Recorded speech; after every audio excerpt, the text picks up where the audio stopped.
Magandang araw po sa inyo, Sir Blair. Sana ay palagi po kayong nasa mabuting kalagayan, pati na rin po ang inyong buong pamilya. Isa po pala ako sa mga bago niyong subscriber sa inyong YouTube channel. Kaya naisipan ko po na magpadala ng sarili ko pong kwento sa inyo. Parang ang astig kasi na mapakinggan ko ang sarili kong kwento sa inyong channel. Masasabi ko po na sa ngayon ay napakalaki na ng pinagbago ko. At ang naging dahilan ng pagbabagong yon ay dahil sa isang karanasan na hindi ko makakalimutan. Ako nga po pala si Vergel. At ito ang aking kwento. Nung binata pa po ako, ay kilala ako sa aming lugar bilang mayabang at barumbado. Binatilyo pa lamang ako ay marunong na akong makipagrambulan. Kung minsan pa nga, kahit walang dahilan ay nakikipag-away ako basta napagtripan ko. Pero hindi ko sinasabi na tama ang ganong gawain. Kaya sana sa mga nakikinig, lalo na sa mga kabataan, ay huwag niyo kong gagayahin.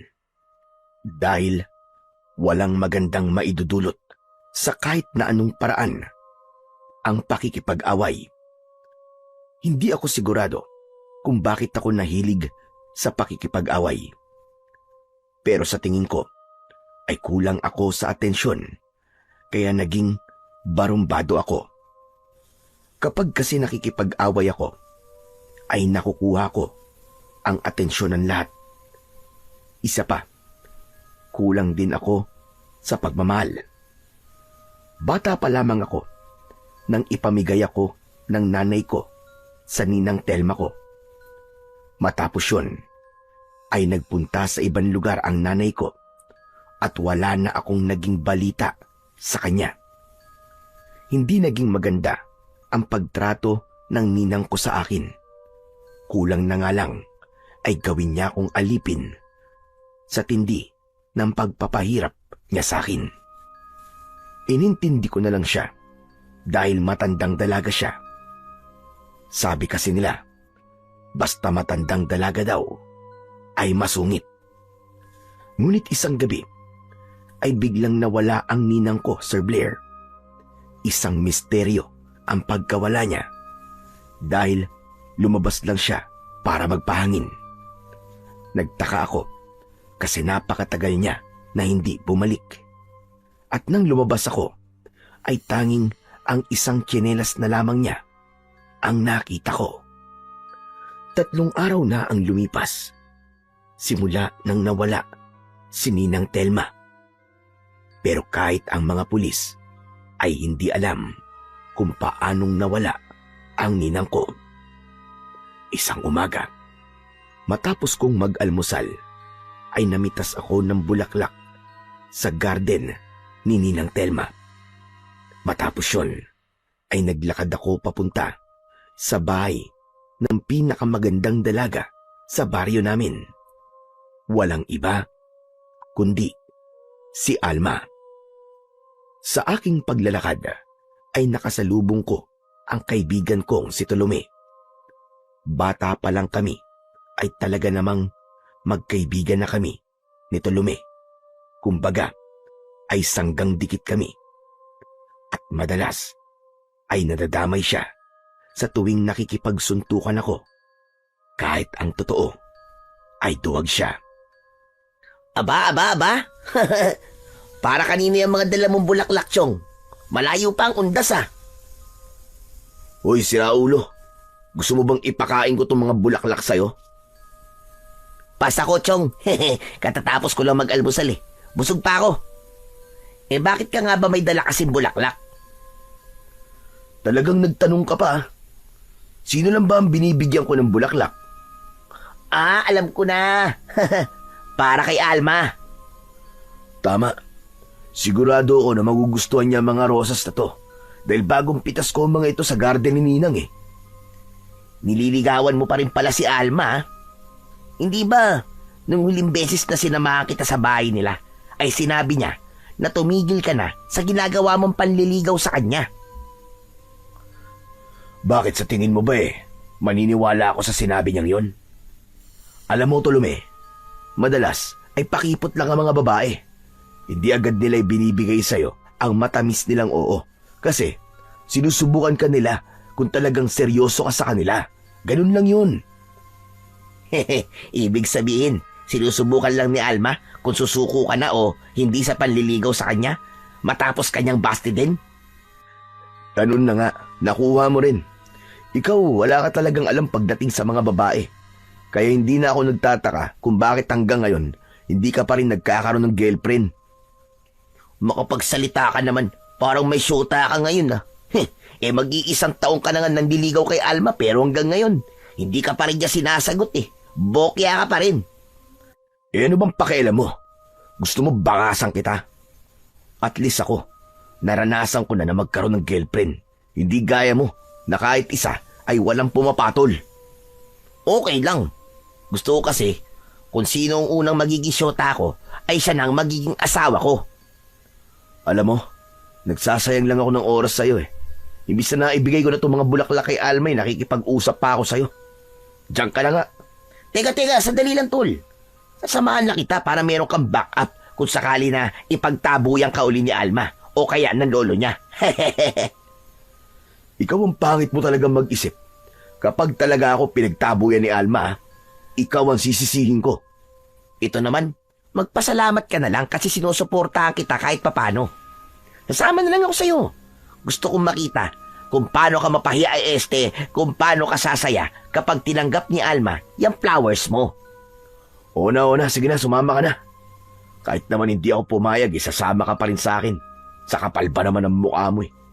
Basta itikom mo yung bunganga mo mamaya. Kapag ikaw may sinabing hindi maganda mamaya, tapos nainis si Alma sa akin, susuntukin ko talaga yung bibig mo hanggang sa malagas lahat ng ngipin mo. Tandaan mo yan. Grabe ka naman magbanta sa akin. Parang hindi mo ako kaibigan, ah. Ipapaalala ko lang sa'yo, Chong, na ako lang ang kayang tiisin ang pag-uugali mo. Sus, nakipagkaibigan ka lang naman sa akin kasi ginagawa mo akong tagapagtanggol kapag mayroon kang kaaway eh. Malamang, ikaw mo magaling sa suntukan eh. Ewan ko sa'yo. Tara na nga. Nagpatuloy na ako sa paglalakad kasama ang kaibigan ko na si Tolome. Pagdating namin sa harapan ng bahay ni na Alma ay napangiti ako dahil nakita ko kagad ang magandang muka ni Alma habang nagwawalis sa labas ng kanilang bakuran. Pakiramdam ko ay idinuyan ako sa mga ulap nang nasilayang ko ang napakaganda niyang muka. Noon ay hindi ko napapansin si Alma dahil takot ako sa masungit niyang lolo na si Mang Delfin. Pero nang sumali siya sa isang beauty contest sa aming baryo, ay doon ko na nakita ang kanyang ganda. Kaya kahit nakakatakot ang lolo niya, ay naglakas ako ng loob na manligaw sa kanya. Hindi nagtagal, ay nag-angat ng muka si Alma at agad siyang sumimangot nang makita niya ako. Lolo? Lolo, tingnan niyo oh. Nandito na naman si Berhel. Naku, teka Alma. Huwag mo nang tawagin ang lolo mo. Aalis din kagad ako. Ibibigay ko lang naman itong mga bulaklak sa'yo eh. Lolo, si Berhel oh! Lolo! Napayakap sa akin si Tolome nang lumabas si Mang Delpin mula sa bahay nila na may dalang matalas na itak. Iwinasiwas pa niya yon sa ere na para bang kapag nakalapit siya sa amin ay tatadtarin niya kami ng taga. Ngunit ganun pa man, hindi ako umalis sa aking kinatatayuan. Gusto kong makita ni Alma na kahit nakakatakot ang lolo niya, ay handa akong harapin ito. Ba't napakatigas ng ulo mo? Talagang bumalik ka pa rito? Hindi ba sinabi na sa ni Alma na tigilan mo na ang panggugulo sa kanya? Hindi ka talaga marunong makinig ano? Grabe naman po kayo, Mang Delfin. Di ko naman po ginugulo si Alma eh. Eto nga po, may dala pa po akong mga bulaklak para sa kanya. Para maging maganda ang umaga niya kahit papano. Hindi gaganda ang umaga ko. Kasi, nakita kita. Itabi mo na lang ang bulaklak na yan at ilagay mo sa puntod mo kapag tinaga kita sa leeg. Kaya kung ayaw mo paglamayan mamayang gabi, ay umalis na kayo ng kaibigan mo mukhang ipinagli sa sama ng loob. Oo. Bakit pati naman ako nadamay, Mandilpin? Sinamahan ko lang naman to si Berhel eh. Pinigilan ko pa nga ito kanina eh. Pero ayaw naman niya magpapigil sa akin. Ikaw, balimbing ka talaga kahit kailan eh. Alma, tanggapin mo na lang itong mga bulaklak para makaalis na ako. Kahit lumuhod ka pa, hindi ko tatanggapin yan. Hindi ba ang sabi ko sa'yo ay tumigil ka na sa panliligaw sa akin? Hindi kita gusto at hindi kita magugustuhan. Bakit?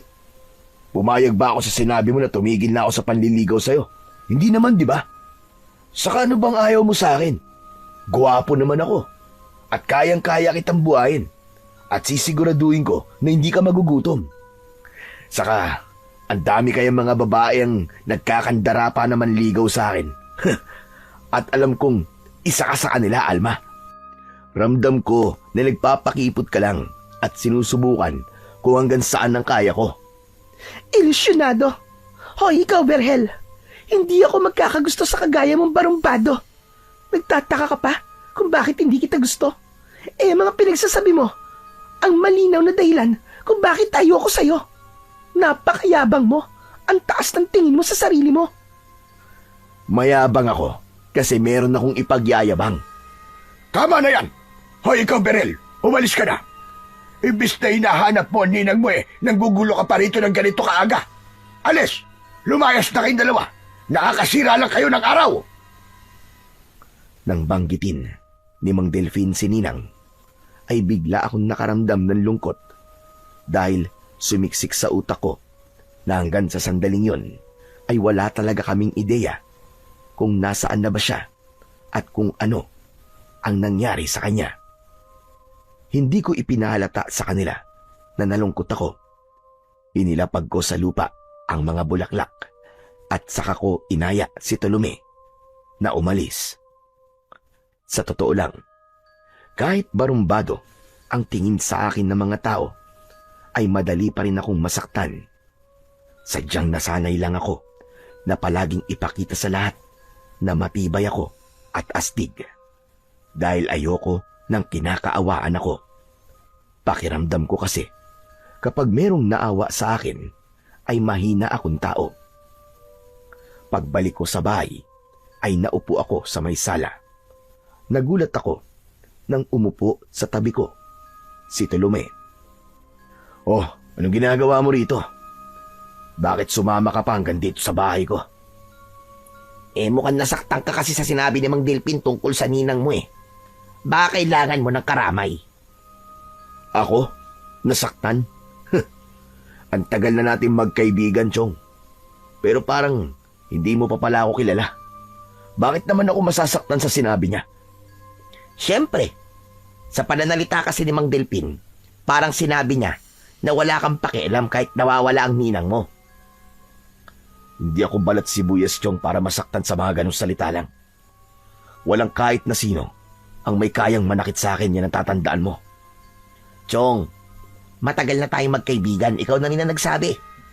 At kahit hindi mo sabihin, alam kong nasaktan ka. Hindi ka hinaan na umamin ka sa totoo mong nararamdaman. Mahirap yung kinikimkim mo kung anong nasa loob mo. Kapag yan ay naipon at sumabog, ikaw rin ang mahihirapan. Kaya kung ako sa'yo, ilabas mo na yung nararamdaman mo. Wala akong ilalabas kasi hindi naman talaga ako nasaktan eh. Huwag ka nang makulit dyan. Saka hindi totoo na wala akong pakialam na nawawala si Ninang. Kahit masama ang ugali nun sa akin, importante pa rin siya sa akin. Kasi siya ang umumpun sa akin nang ipamigay ako ng nanay ko. Pero Chong, ano na palang balita sa paghahanap ng mga pulis kay Aling Telma? May balita ka na ba? Ayun, wala pa rin maisagot sa akin ng mga pulis nung humingi ako ng update sa kanila kahapon. Wala namang kasing kaaway si Ninang eh. Kung kinidnap naman siya, sana'y merong nanghihingi sa akin ng ransom para palayain siya. Pero mag-iisang linggo na siyang nawawala, Chong. Alam mo, Berhel, meron akong teorya sa pagkawala ng ninang mo eh. Naisip ko kasi, hindi ba matandang dalaga si Aling Telma? Hindi kaya meron siyang syota, tapos hindi niya sinasabi sa'yo. Baka nagtanan silang dalawa. Baliw. Magbibigay ka lang ng tsorya eh. Yun napakahirap ang paniwalaan. Ano bang tingin mo kay Ninang teenager para makipagtanan? Sira ulong to. Alam mo, malamang kung may boyfriend yun, ay pagsasabi niya kagad sa buong baryo natin para hindi na siya tinutukso na matandang dalaga. Nagsabi lang naman ako ng tsorya ko eh. Nasabihan pa ng baliw. Eh wala kasi sa hulog yung tsorya mo eh. Ewan ko sa'yo. Pero alam mo, Tolome, nag-aalala talaga ako para kay Ninang. Biglaan kasi ang pagkawala niya. Imposible naman na naglayas siya o nagpakalayo-layo. Kilala ko yun eh. At hindi niya gagawin ng ganung bagay. Ipagdasal na lang natin, Chong, na kung nasan man ang ninang mo ay ligtas siya. O siya, paano? Uwi na ako. Puntahan mo na lang ako sa bahay kapag kailangan mo na makakausap ha. Saka tigilan mo na si Alma, Chong. Wala kang mahihita sa kanya. Sumuko ka na. Nang umalis na si Tolome, ay doon ko na hinayaan na sumilay ang pag-aalala at lungkot sa aking muka. Bukod sa pagtaboy ni na Alma at Mang Delphin sa akin kanina, ay isa rin talaga sa problema ko ang pagkawala ni Ninang Telma. Sa kabila ng hindi naging magandang pagtrato niya sa akin, ay hindi ko kailanman hiniling na sana ay may mangyaring masama sa kanya. Hindi ko kasi nakakalimutan na siya ang umampon at nagpalaki sa akin kahit hindi naman niya ako kadugo. Simula nang nawala si Ninang Telma, ay ako na ang personal na nag-aasikaso sa taniman niya ng mga talong at kamatis na siyang pinagkukunan namin ng pera. Kahit papano ay may alam ako sa pagpapatakbo nun dahil sinimulan na akong turuan ni Ninang Telma ilang buwan na ang nakakaraan. Ang sabi niya ay kailangan ko daw matutunan ang paghawak sa taniman niya dahil kung sakaling mawala siya, ay ako na ang magpapatakbo nun. Isang umaga, maaga akong dumating sa taniman. Sa sobrang abala ng mga trabador doon, ay hindi nila napansin ang pagdating ko. Lalapit sana ako sa dalawang lalaking trabador na abala sa paglalagay ng pataba sa lupa nang napahinto ako dahil narinig ko ang kanilang pinag-uusapan. Narinig ko na sinabi nila na sa tingin daw nila ay ako ang may kagagawan sa pagkawala ni Ninang Telma. Baka nga raw pinatay ko si Ninang at itinapon ang bangkay sa isang lugar na walang makakakita. Sinabi pa nga ng isa na kaya ko raw pinatay si Ninang Telma ay para mapunta na sa akin ang lahat ng meron si Ninang, lalo na ang taniman at ang bahay. Halos magdilim ang paningin ko sa aking narinig. Ikinuyom ko ang mga kamay ko at naglakad ako papalapit sa dalawang lalaki. Nagulat ang dalawa nang nakita nila ako. Bago pa sila makalayo, ay agad kong binigwasan ng suntok sa muka ang isa, habang ang isa naman ay malakas kong tinadyakan sa tuhod. Nang napaluhod siya, ay pinatikim ko siya ng isang uppercut. Mga siraulo kayo ha! Ano sabi nyo? Ako may gawa sa pagkawala ni Ninang? Kayo, kalalaking yung tao, ang chichismoso nyo! Nagkakalat pa kayo ng hindi totoong balita. Eh kung patayin ko kaya kayong dalawang yun ha? Para maging totoong mamamatay tao na talaga ako. Ano? Sa sobrang galit ko, ay hindi ako nakontento sa pinatikim ko sa dalawang trabahador. Pinagsususuntok ko sila hanggang sa lumaban na sila. Pero kahit mag-isa ko, ay wala silang naging laban sa akin. Hindi man lang ako tinamaan ng mga suntok at sipa nila. Hanggang sa kapwa na sila napaupo. Simula ngayon ayoko nung nakikita ang pagmumukha nyo rito Si Santi na kayo! Ano? Di ba kayo alis? Gusto nyo bang patayin ko na talaga kayo at ibaon ko na ang katawan nyo sa taniman para maging pataba kayo sa lupa? Para naman meron kayong pakinabang. Takot na tumakbo ang dalawang lalaki palayo sa taniman. Pinagmumura ko pa sila hanggang sa nawala na sila sa paningin ko. Nagulat ako nang may biglang tumapik sa balikat ko. Mabilis akong humarap at agad kong sinuntok sa nguso ang taong nasa likuran ko. Nanlaki ang mga mata ko nang malaman kong si Tolome pala ang tumapik sa akin. Aray ko naman, Berhel. Bakit naman pati ako yung sinuntok mo? Aray ko. Sorry, akala ko kasi kalaban ka Bigla ka kasing sumusulpot Tignan mo, pumutok tuloy ang uso ko. Ang lakas mo talagang sumuntok. Kasalanan mo yan. Sa susunod kasi, bubusina ka para hindi ka nasusuntok. Ang hirap talaga kapag maraming kaaway, no? Lahat ng tatapik sa balikat mo, isipin mo na kaaway mo. Ano ba nangyari, Bakit ang aga-aga nang bubugbog ka ng trabador dito? Dapat lang yun sa kanila. Kulang pa nga yun Narinig ko na pinag-uusapan nila ako. Ang sabi, ako raw ang may gawa sa pagkawala ni Ninang. Pinagbibintangan ba naman akong pinatay ko si Ninang at itinapon ko raw ang bangkay kung saan para mapunta na sa akin ang lahat ng ari-arian niya? Aba, mga loko nga yun Sandali, bubugbugin ko rin sila. Oo, tama na. Susundan mo pa Nakaalis na nga. Kung kanina mo sana ako tinulungan habang binubugbog ko sila, matutuwa pa ako sa'yo. O baka gusto mong pabalikin ko sila para ikaw naman na makipagsuntukan sa dalawang mukong na yun. Ano, gusto mo? Wag na. Mukhang nabugbog mo naman na sila ng gusto Okay na yun. Magpapagod pa ba ako? Pero Chong, grabe sila sa'yo, no?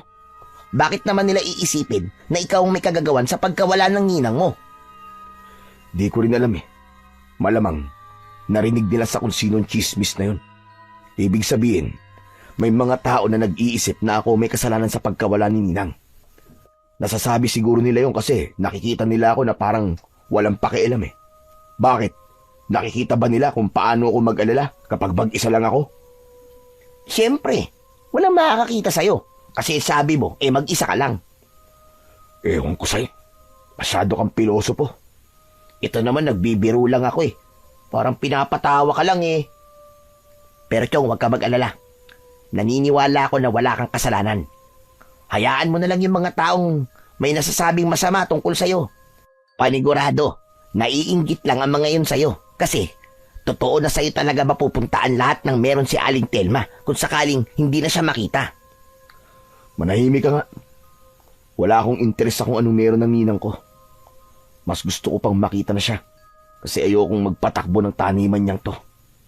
Nakakapagod kaya itong ginagawa ko rito.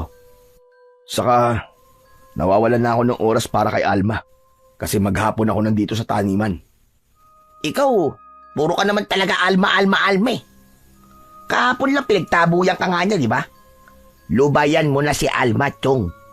Dito ka na muna sa taniman niyo mag-focus, saka sa paghanap sa ninang mo. Kahit ilang beses pa akong ipagtabo yan ni Alma, hindi ako susuko. Hindi ako titigil hanggang sa maging syota ako na siya. Titigilan ko lang siya kapag ikinasal na siya sa ibang lalaki. Bahala ka na nga sa buhay mo. Kung anong gusto mong gawin, gawin mo. Basta walang sisiyan sa bandang huli kapag nasaktan ka. Huwag mo sasabihin sa akin na nagkulang ako ng paalala sa'yo, Naputol ang pag-uusap namin ni Tolome nang biglang dumating si Mang Delpin. Sinabi niya sa akin na gusto niyang makapag-usap kami ng kaming dalawa lang. Gusto pa sanang sumama ni Tolome, pero nang tignan siya ni Mang Delpin ng masama, ay natakot si Tolome at hindi niya na ipinilit ang gusto niya. Inaya ko si Mang Delpin sa maliit na kubo kung saan nagpapahinga ang mga trabador. Dahil oras pa ng trabaho ay walang ibang tao ron, kundi kaming dalawa lamang. Medyo kinabahan ako dahil may hinala na ako kung ano ang sasabihin sa akin ni Mang Delpin. Kung nandito po kayo para sabihin sa akin na tigilan ko na si Alma, ay mas mabuting umalis na po kayo. Dahil hindi ako titigil sa panliligaw sa apo nyo. Mahal ko po talaga si Alma, Mang Delpin. Nagkakamali ka. Hindi tungkol kay Alma ang pag-uusapan natin. May ibang bagay pa po ba tayong pwedeng pag-usapan bukod sa kanya? Nandito ako para pag-usapan natin ang tungkol sa pagkawala ni Telma. Si Ninang? Bakit, Berhel? May iba ka pa bang kilalang Telma bukod sa ninang mo? Wala na po. Ang ibig ko pong sabihin ano pong sasabihin nyo tungkol kay Ninang? Sa tingin ko kasi, ay alam ko na kung sino ang dahilan ng pagkawala niya. Pero bago ko sabihin sa iyo ang aking hinala, ay gusto kong mangako ka sa akin na wala kang pagsasabihan na kahit na sino tungkol sa mga sasabihin ko sa iyo ngayon. Kahit dun sa kaibigan mong mukhang ipinagli sa sama ng loob. Si Tulume po ba? May iba ka pa bang kaibigan bukod kay Tulume? Yung taong yun lang naman ang nakakatiis sa ugali mo. Kaya imposible na magkaroon ka pa ng ibang kaibigan maliban kay Tulume. Grabe naman po kayo magsalita. Nagsasabi lang ako ng totoo, Berhel. Basta, mangako ka sa akin na wala kang pagsasabihan ng mga sasabihin ko sa iyo hanggat hindi ako nakakasiguradong totoo ang hinala ko. Nagkakaintindihan ba tayo? Opo, Mang Delpin. Huwag po kayo mag-alala. Kasi, kung ano mapag-uusapan po natin dito, ay hindi nalalabas sa kubong ito. Aasahan ko yan. Makinig ka. Naisip ko kasi na kailangan mo itong malaman. Dahil pamilya mo nawawala. Ang ibig ko sabihin ikaw ang itinuturing na pamilya ni Telma. May hinala kasi ako na isang aswang ang kumuha kay Telma. Ano po?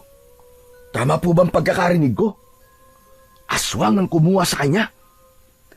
Yan naman hinala ko pa lamang. At hindi pa ako sigurado. Pero Mang Delpin, paano niyo po nasabing aswang po ang kumuha kay Ninang? Saka paanong aswang po ang kukuha sa kanya? Hindi naman po totoo mga aswang Kwentong matanda lang yun, panakot sa mga bata. Nagkakamali ka, Berhel. Totoo sila. Totoong-totoo ang mga aswang.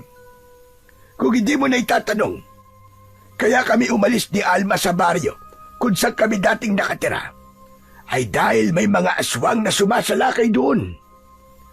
Masyado nang magulo roon.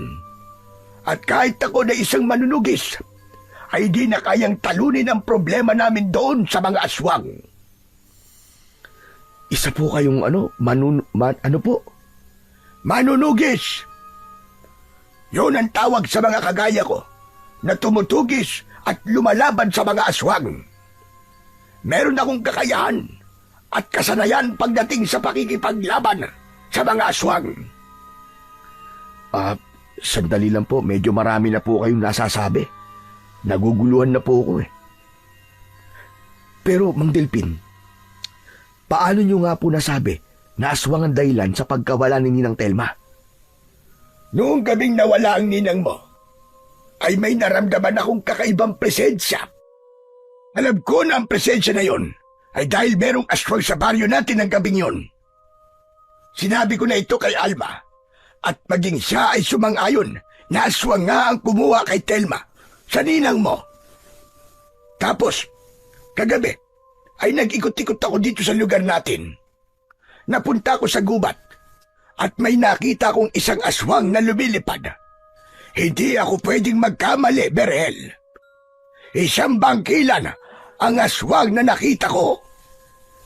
Sandali lang po ulit. May sinabi na naman kayo na hindi ko maintindihan Ano po ba yung bangkilan? Ang bangkilan ay isang malakas na uri ng aswang na pinaniniwalaang nagmula pa sa lahi ng mga sinaunang aswang. Karaniwan ay isang babae ang bangkilan na may pakpak na parang sa paniki. Delikado tayong lahat kung totoo na bangkilan nga ang nandito ngayon sa baryo natin. Mang Delpin, parang gusto ko na tuloy maniwala sa mga sinasabi nyo kasi ang dami nyo po palang alam tungkol sa mga aswang. Pero kung totoong aswang nga po ang kumuha kay Ninang, ibig po ba sabihin patay na po si Ninang ngayon? Malaki ang posibilidad na wala na nga siya.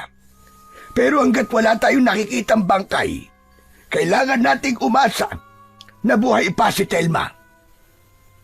Kaya nga po sana naman, buhay pa po si Ninang. Kung buhay pa siya, kailangan natin siyang iligtas. Natin? Bakit parang kasama ako sa magliligtas sa kanya? Hindi po ba ang sabi nyo manunugis kayo?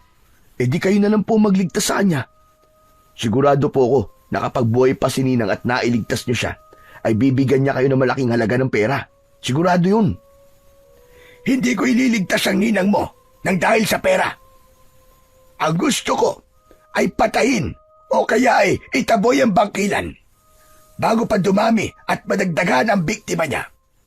At sigurado rin ako na nakarating na sa iyo ang usap-usapan ng mga tao na may kinalaman ka raw sa pagkawala ni Telma. Sinasabi nila na pinatay mo si Telma para mapunta sa iyo ang lahat ng ari-arian niya. Wala pong katotohanan niya, Mang Delpin. Wala akong pakialam sa mga ari-arian ni Ninang. Bakit ba nakikialam sila sa buhay ng may buhay? Bakit hindi ang buhay nilang asikasuhin nila? Wala na tayong magagawa pagdating sa bagay na yan. Sadyang may mga tao talagang ganon. Malaking misteryo kasi ang pagkawala ni Telma.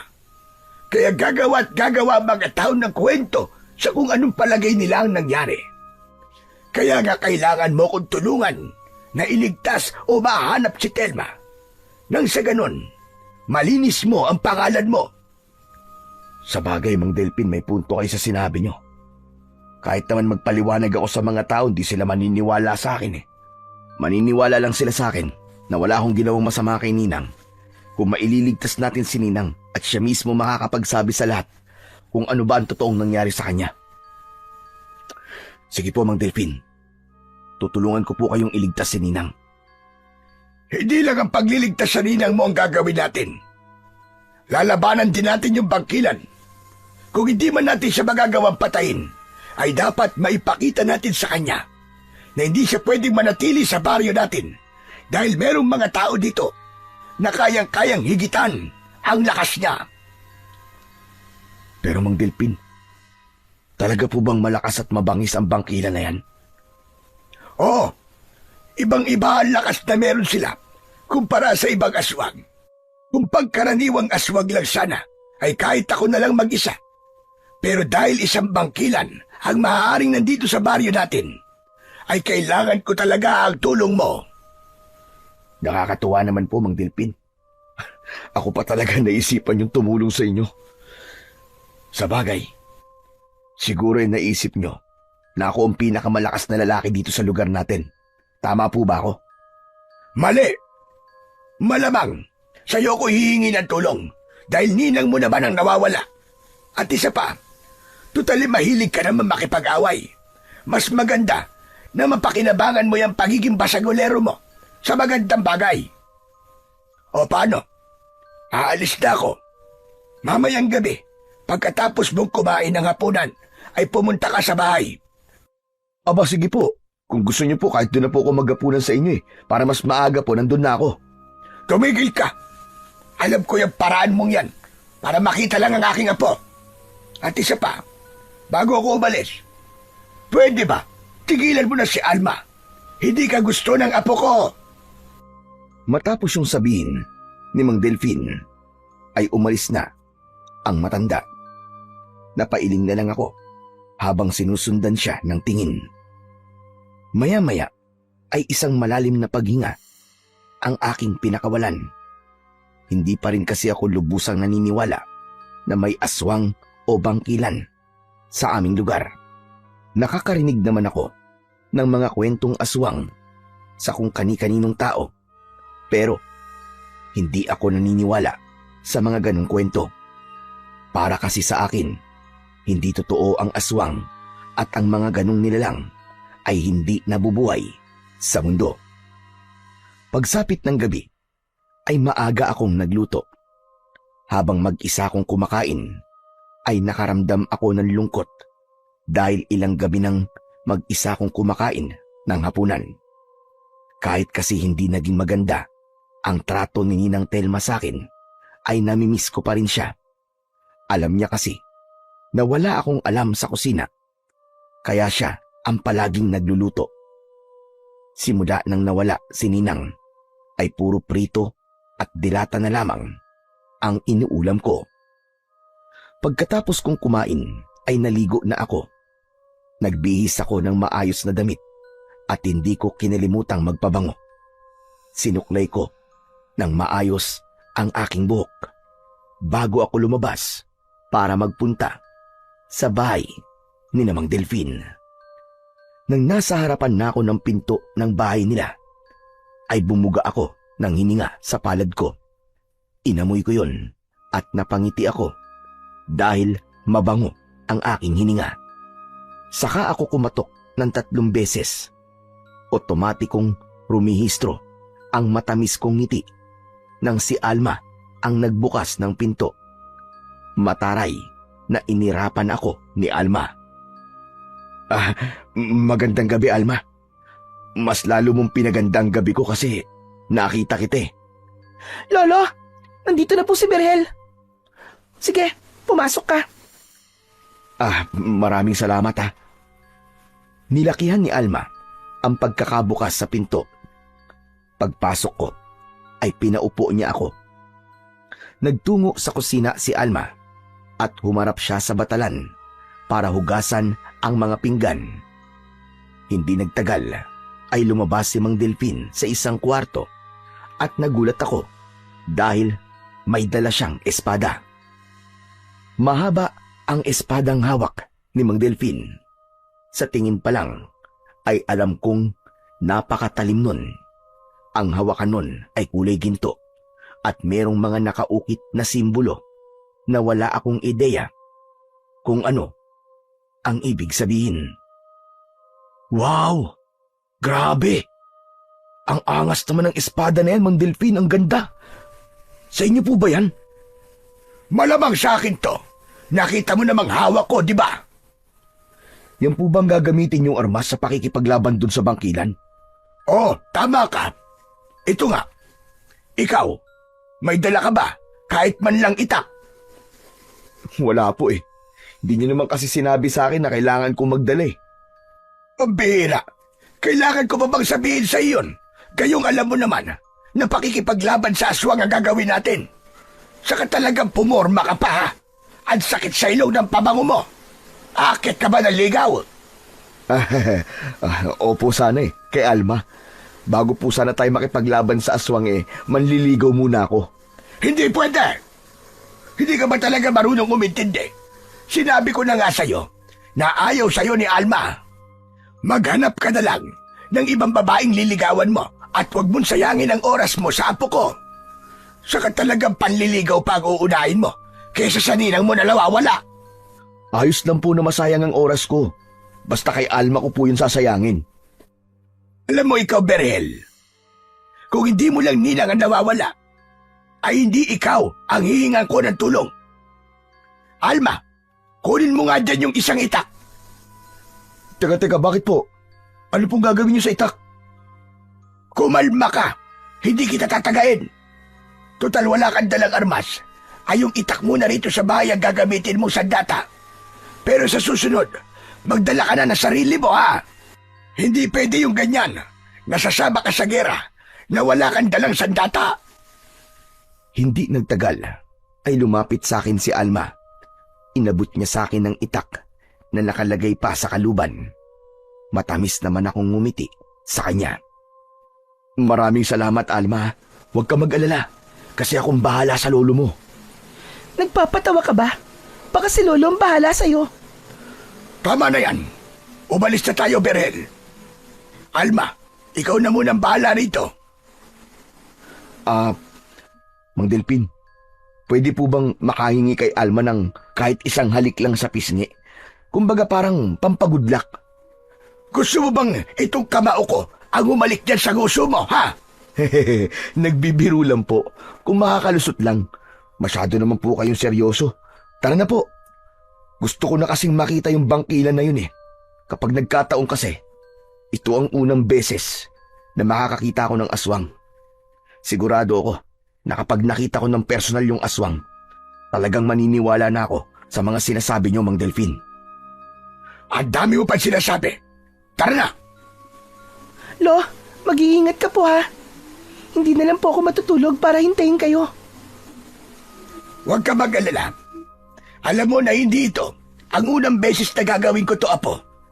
Pagkaalis namin, ay magsarado ka na ng mga pinto at bintana. Ikaw nang bahala rito. Alma, ako ba? Hindi mo sasabihan na mag-ingat? Che, asa ka pa? Bakit? Lolo ba kita?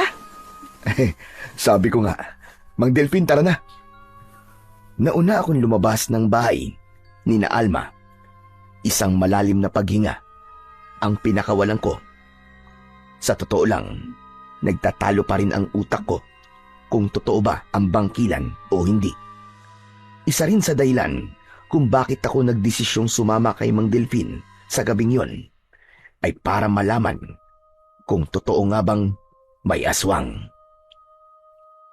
Maya-maya ay lumabas na si Mang Delphin. Nakasabit sa likod niya ang espada at may dala siyang lampara. Nagsimula na kaming maglakad papunta sa gubat. Kinailangan pa naming tumawid sa ilog bago kami nakarating sa bukana ng gubat. Nang nasa loob na kami ng kagubatan, ay bigla akong nakaramdam ng kaba. Wala kasi akong ideya sa kung ano ang mangyayari sa amin sa gabi na yon. Mang Delphin, sigurado po ba kayo na nandito po sa gubat yung sinasabi niyong bangkilan? Hindi ba't sinabi ko na sa iyo na dito ko siya nakitang lumilipad? Malamang dito siya nagtatago para hindi siya makita kagad ng mga tao. Sa totoo lang, Mang Delphin, parang medyo kinakabahan ako eh. Kung tao sigurong kakaharapin natin, kahit wala na ako nitong itak, okay lang eh. Pero para magdala kayo ng ganyang espada, mukhang matindi talaga makakalaban natin ngayon. Saan niyo po pala nakuha yung espada na yan? Paano po kayo nagkaroon yan? Ipinamana pa sa akin to ng lolo ko na isa ring manunugis ng mga aswang. Binata pa lamang ako ay nasa akin ang espadang ito. Ayon sa kwento ng lolo ko, ibinigay sa kanya ng kaibigan niyang engkanto ang espadang ito para magamit niya sa pakikipaglaban sa mga aswang. Kumbaga, ginawa talaga ito para sandata laban sa mga aswang. Totoo rin po pala mga engkanto. Sa paniniwala ko ay oo. Naniniwala ko na hindi lang tayong mga tao at mga hayop ang naninirahan dito sa mundo. Maraming misteryo ang mundong ito na mahirap paniwalaan. Pero totoong totoo. Nagpatuloy kami ni Mang Delphin sa paglalakad sa gitna ng gubat. Panay ang linga niya sa paligid at kapag meron siyang naririnig na kaluskos, ay agad kaming nagtatago.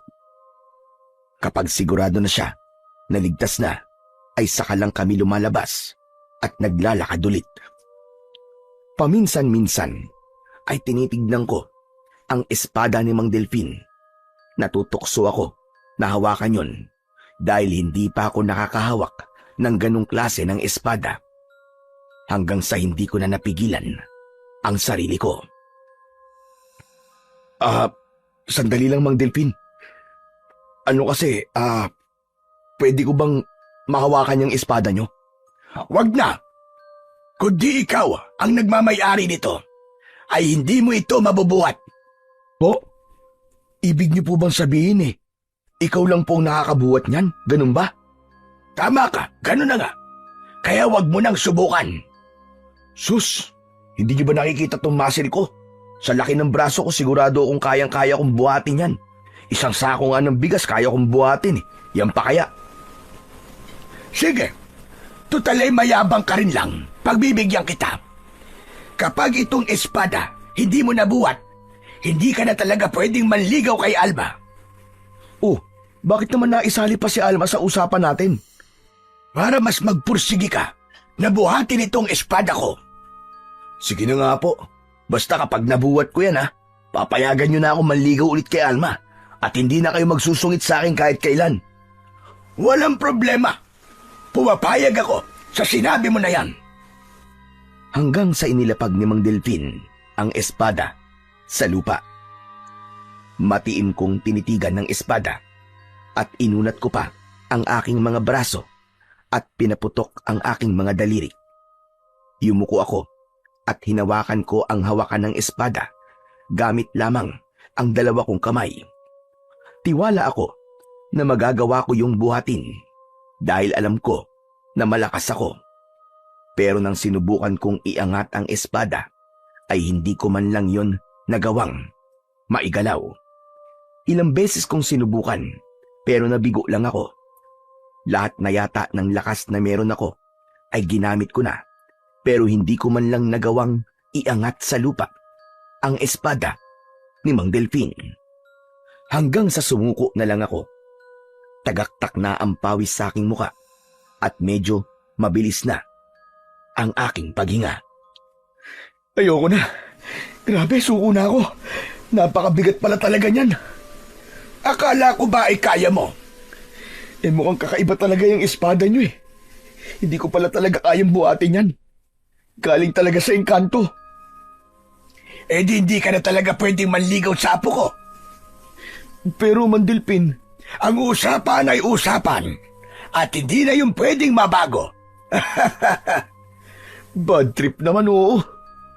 Saka kahit payagan kitang ligawan si Alma, ay wala ring mangyayari. Kasi wala siyang gusto sa'yo. Ayaw niya sa'yo. Ayaw ng apo ko sa mayabang at sa basugulerong kagaya mo. Bakit ba ayaw niya sa ganung lalaki? Mas okay nga yun kasi merong magtatanggol sa kanya. Kasi matapang ako. Alam mo, iho, ang tunay na tapang ay yung kayang ilugar ang tapang niya. Hindi gaya mo na palaging naiisip na solusyon sa isang problema ay away at suntukan. Magsasalita pa sana ako nang biglang humangin ng napakalakas. Nagimbal ako dahil halos yumuko na ang mga puno ng kawayan na nasa hindi kalayuan. Nalaglag ang mga dahon mula sa mga puno. Sinundan yon ng kakaibang huni na parabang mula sa isang napakalaking ibon. Nagulat ako nang hinila ako ni Mang Delfin sa braso. Dinala niya ako sa likod ng isang makapal na halaman. Pinatay niya ang sindi ng lampara. Nang muling umalingaw-ngaw ang malakas na huni, ay tumingala ako at doon ay nakita ko ang isang nilalang na lumilipad. Sigurado ko na hindi yun isang malaking ibon dahil meron yung mga kamay at paa. Kung titignan ay para yung isang taong may napakalaking pakpak. Mang Delfin, yun na po ba ang bangkilan? Oo, siguro naman ay naniniwala ka na ngayon sa akin. Dito lang muna tayo. Hindi niya tayo pwedeng makita kagad dahil mahihirapan tayong dumepensa kung aatakihin niya tayo mula sa itaas. Kailangan nating malaman kung saan siya naglulungga at baka nandun ang ninang mo. Labis ang kilabot na nararamdaman ko ng mga sandaling yon. Nagtaasan ang balahibo sa mga braso ko habang pinapanood ko ang paglipad ng aswang na bangkilan. Paikot-ikot lang siya sa ere at wala akong ideya kung bakit niya yon ginagawa. Hindi nagtagal ay bumaba na ang bangkilan. Lumapag siya hindi kalayuan sa pinagtataguan namin ni Mang Delfin. Nang nakita ko siya, Sa mas malapitan, ay doon ko nasilayan ang nakakatakot niyang itsura. Isa siyang babae na may mabalasik na muka na parabang isang halimaw. Mahaba at matutulis ang kanyang mga kuko na parabang patalim. Gaya ng sinabi ni Mang Delpin, ay meron yung pakpak na napakalaki na parabang sa paniki. Mahaba din ang kulay itim niyang buhok na halos sumayad na sa lupa. Ang mga mata niya ay puro puti ang kulay na mas lalong nagbigay ng nakakatakot na itsura sa kanya. Halos hindi na ako humihinga ng mga sandaling yon. Pakiramdam ko kasi kahit paghinga ko ay pwede niyang marinig. Hanggang sa muling lumipad ang aswang na bangkilan. Patungo siya sa isang direksyon na hindi namin alam kung saan. Tara na, Berhel! Kailangan nating sundan ang pupuntahan ng bangkilan. Nang lumabas si Mang Delpin sa kanyang pinagtataguan, ay agad naman akong sumunod sa matanda. Habang tumatakbo kami, ay hindi namin inaalis ang tingin namin sa bangkilan. Nang mga sandaling yon, ay wala akong ibang nasa utak, kundi ang mahanap na si Ninang Telma. Hindi ako sigurado kung buhay pa siya o hindi na, pero gusto ko pa rin siyang makita. Hanggang sa nawala na lang bigla ang bangkilan sa paningin ko at hindi ko na alam kung saan siya nagpunta. Natakpan kasi ng makakapal na dahon ng mga puno ang aming paningin at matapos yon ay hindi ko na nagawang sundan ng tingin ang bangkilan. Huminto sa pagtakbo si Mang Delpin at luminga-linga siya sa paligid. Sandali lang! Saan na nagpunta yung bangkilan? Nakita mo ba, Berhel? Hindi nga po eh. Nawala po siya sa paningin ko eh. Dahil po sa mga puno, hindi ko na nasundan. Saka ang bilis niya pong lumipad. Grabe! Ang malas naman natin. Pagkakataon na sana natin ito para malaman kung saan siya nagtatago. Kaya nga po eh. Umasa pa naman ako na mahahanap na natin si Ninang ngayong gabi. Paano yung Mang Delpin? Ano na po palang gagawin natin ngayon? Uuwi na muna tayo. Pero bukas ng gabi ay pupunta ulit tayo rito. Hahanapin natin ulit ang bangkilan na yon. Sinunod ko ang sinabi ni Mang Delpin. Bagsak ang balikat ko nang naglakad na kami palabas ng gubat. Hindi ko kasi lubos maisip na napakawalan namin ang pagkakataon na mahanap na si Ninang Telma. Nang nakauwi na ako sa bahay, ay nahiga na kagad ako sa papag. Hindi pa ako inaantok at alam ko na mahihirapan akong makatulog matapos ng nangyari sa gubat. Grabe! Totoo pala talaga ang aswang sa kayong bangkilan. Akala ko talaga nagbibiro lang si Mang Delpin nang sabihin niya sa akin yung bagay na yun. Ngunit bukod sa bangkilan, ay nahihiwagaan pa rin ako sa dalang espada ni Mang Delpin. Kataka-taka kasi na kapag si Mang Delpin ang may dala nun, ay parang napakagaan lang. Pero kapag ako na ang sumubok na buhatin yon, ay napakabigat. At nang dahil sa mga nangyari sa gabing yon, napatunayan ko sa akin sarili na marami pala talagang hiwagang bumabalot sa ating mundo. Maraming bagay na kung iisipin ay katang-isip lamang. Pero totoo pala. Madaling araw na nang nakatulog ako. Kaya nang nagising ako ay tanghali na. Paglabas ko ng kwarto ay nagunat ako ng katawan kasabay ng mahabang paghikab. Hindi ko nagawang tapusin ang paghikab ko dahil nagulat ako nang nakita ko si Tolome na nakaupo sa may sala habang may hawak na isang baso ng kape. Good morning, Berhel. Oh, anong ginagawa mo rito? Paano ka nakapasok? Sa pinto, syempre. Saan pa ba? Kinandado kong pinto bago ako matulog kagabi Napakadali lang kasi buksan ang pinto mo.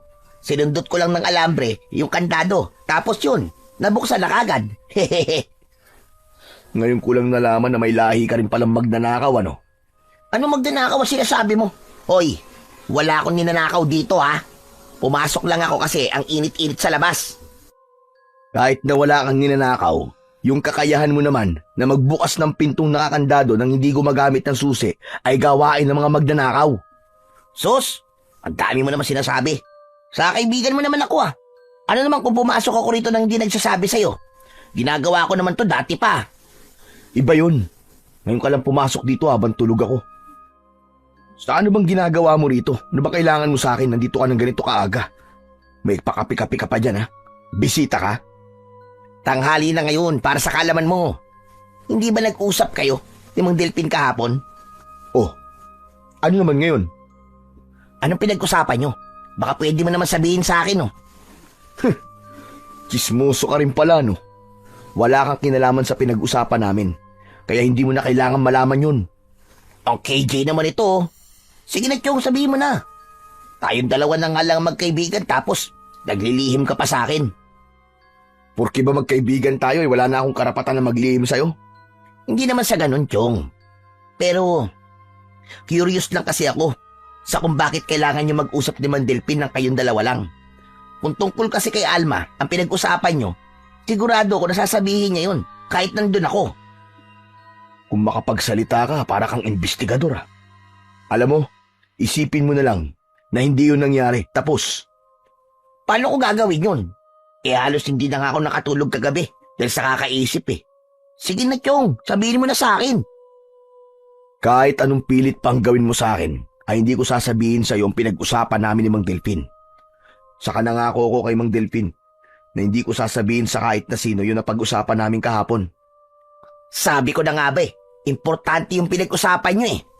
Kasi kung wala lang yun, bakit kailangan mangako ka pa sa kanya ng ganun? May tinatago ka talaga sa akin, Chong. May sinabi ba ako na wala akong tinatago? Sige, para matahimik ka na, bibigyan kita ng ideya sa pinag-usapan namin. Basta, tungkol kay Ninang Telma. Okay ka na ba? Bakit? May alam ba si Mang Delpin sa pagkawala ni Aling Telma? Hanggang doon na lang ang pwede kong sabihin sa'yo. Hanggat walang sinasabi sa akin si Mang Delpin na pwede ko nang ipagsabi yung nalalaman namin, ay hindi ako magsasalita. Grabe ka, Chong. Nakakapagtampo ka na. Ganyan ka na pala ngayon, ha? Huwag ka nang makulit, Tolome. Ubusin mo na yung kape mo at umalis ka na. Hindi ko na hinintay na magsalita si Tolome dahil paniguradong hahaba pa ang pag-uusap namin. Nagtungo ako sa kusina para magtimpla ng kape. Hindi nagtagal ay umalis na si Tolome. Inubos ko kagad ang kape ko at saka ko nagpunta sa bahay ni Mang Delpin. Pagdating ko roon ay nakita ko si Alma na nagwawalis sa harapan ng kanilang bahay. Hanep, napakasipag mo talaga, Alma. Grabe, ang swerte na mapapangasawa mo. Ako pala yung swerte kasi ako ang mapapangasawa mo. Kilabutan ka nga sa mga pinagsasabi mo. Mayabang. Kung nandito ka para mambwisit, umalis ka na. Ito naman, galit ka naman kagad sa akin. Alma, si Mang Delpin talagang ipinunta ko rito. Kailangan ko kasi siyang kausapin eh. Nandun siya sa likod. Puntahan mo na lang. Matamis akong ngumiti kay Alma bago ko nagpunta sa likod ng bahay nila. Naabutan ko doon si Mang Delpin na nagsasanay gamit ang kanyang espada. Namangha ako sa ginagawa niya kaya hindi ko napigilang mapapalakpak. Huminto si Mang Delpin at lumapit ako sa kanya. Anong ginagawa mo rito? Mang Delpin, itatanong ko lang po kasi kung sasabihin na ba natin sa mga tao yung tungkol sa bangkilan. Mangyaring si Tolome kasi, kinukulit niya akong sabihin ko sa kanya yung napag-usapan natin kahapon. Sa ngayon, wag muna. Alam mo namang ito ang unang beses na nagkaroon ng aswang dito sa baryo na to. Tapos bangkilan pa. Paniguradong marami ang hindi maniniwala sa atin At baka isipin pa nila na nasisiraan na tayo ng bait. Dapat po ba makakuha muna tayo ng matibay na ebidensya na totoo yung bangkilan? Ganun na nga. Pero kung anong ebidensya kailangan natin, ay hindi ko pa alam. Maniniwala lang po siguro sila kapag napatay natin yung bangkilan at naipakita natin ang bangkay sa kanila. O kaya, pwede rin na kung buhay pa si Ninang at hawak siya ng bangkilan, ay kailangan natin mailigtas si Ninang.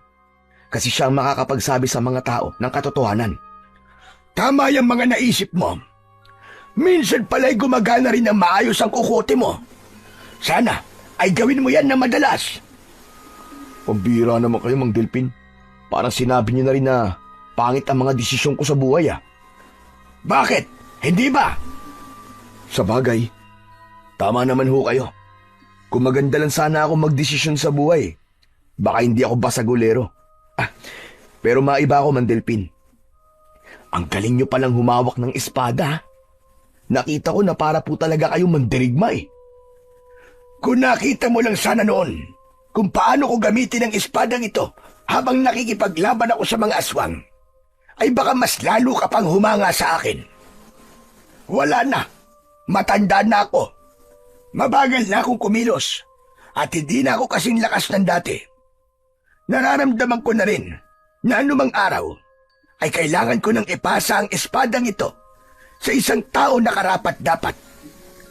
Alam kasi ng espadang ito kapag hindi na siya kayang gamitin na nagmamayari sa kanya. Kaya kailangan ko nang makaharap sa lalong madaling panahon yung bangkilan bago pa mangyari yon. di, ipamana niyo na po sa akin yung espada. Handa po akong tanggapin niya, Mang Delpin. Huwag kang mangarap ng gising. Sa tingin mo ba, ay ganun lang kadali ang paghanap ng bagong tagapangalaga ng espadang ito? Hindi ako ang pipili, kundi ang espada mismo ang pipili ng susunod na magmamayari sa kanya. Paano po yung gagawin ng espada? Hindi naman nakakapagsalita yan Hindi mo na kailangan malaman pa kung paano, dahil sigurado naman ako na hindi ang kagaya mo ang pipiliin ng espada. Mukhang wala ka na rin namang sasabihin na importante, ay baka pwedeng umalis ka na. Nakakaabala ka lang sa pag-iensayo ko. Sige po, babalik na lang po ako mamayang gabi. Napapakamot sa likod ng ulo na umalis ako para bumalik na sa bahay namin. Doon ay naisipan ko rin na magsanay, kaya kinuha ko ang itak. Nagpunta ko sa likod ng bahay at inisip ko na bangkilan ang puno ng saging na naroon. Pinagtataga ko ang puno ng saging, pero tumigil din ako dahil napagtanto ko na hindi dapat ganong pagsasanay ang ginagawa ko. Hindi kasi gumagalaw yung puno ng saging habang ang bangkilan ay gumagalaw at nakakalipad pa. Kaya inihinto ko kagad ang pagsasanay at nagdesisyon na lang akong magpahinga dahil paniguradong mamayang gabi ay mapapagod na naman ako sa pagtugis sa aswang na bangkilan. Sa mga sumunod na gabi ay palagi kaming nagpupunta ni Mang Delpin sa gubat upang hanapin ang kinaroroonan ng bangkilan. Tanging si Alma lang ang nakakaalam ng ginagawa namin at walang alam ang ibang mga tao sa baryo namin. Kahit maygit 1 linggo nang nawawala si Ninang Telma, ay umaasa pa rin ako na buhay pa rin siya. Hindi ko kasi nararamdaman na patay na siya. Saka bago ko matulog, ay palagi kong sinasabi sa Panginoong Diyos na kung wala na si Ninang, ay bigyan niya ako ng senyales. Pero kahit isang senyales na wala na talaga si Ninang, ay wala akong nakita o naramdaman. Hanggang sa isang dalaga naman ang sunod na nawala sa baryo namin. Ayon sa pamilya ng nawalang dalaga, ay lumabas ng sandali ang dalagang yon para kunin ang sinampay sa labas, pero hindi na nakabalik. Gabi nang nangyari yon. Hindi pa roon natapos ang pagkawala ng mga tao sa baryo namin. Sa 2 magkakasunod na gabi, ay 2 pa ang misteryosong nawala at lahat ng pagkawala nila ay nangyari ng gabi. Isang hapon, naging bisita ko si Mang Delfin. Sa may sala ng bahay kami nag-usap at kahit wala pa siyang sinasabi sa akin, ay alam ko na kagad kung ano ang pag-uusapan naming dalawa. Mukhang tama nga ang hinala natin na ang bangkilan ang kumukuha ng mga tao dito sa lugar natin, Berhel. Kaya nga po, Mang Delpin eh. At napapansin ko rin po na puro babae ang kinukuha niya. Tama ka. Yan rin ang napansin ko.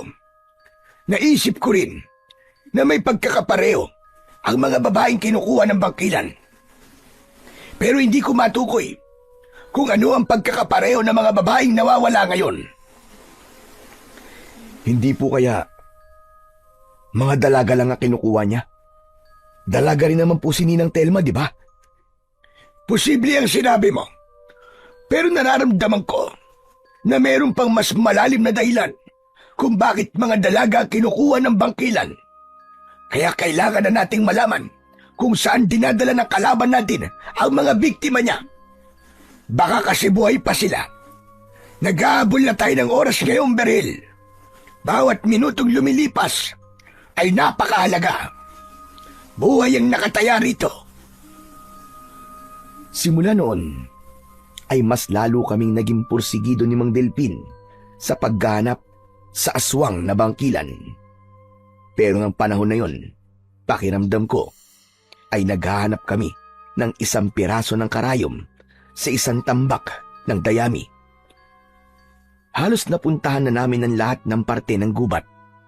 Pero kahit isang bakas ng bangkilan ay wala kaming nakita. Isang umaga, habang nagkakape ako sa labas ng bahay, ay nakita ko si Mang Delfin na palapit sa akin. Umupo siya sa tabi ko habang bakas ang pagkabahala sa kanyang muka.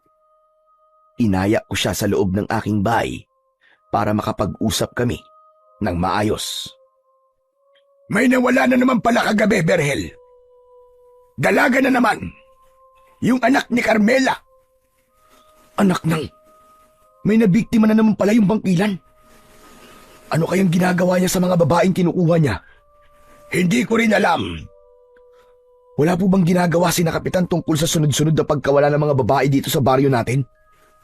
Ang narinig ko ay nagpapulong sila sa mga pulis. Nagkaroon na ng investigasyon, pero duda ako na malalaman nila ang totoo dahil iniisip nilang tao ang may kagagawan ng pagkawala ng mga babae rito.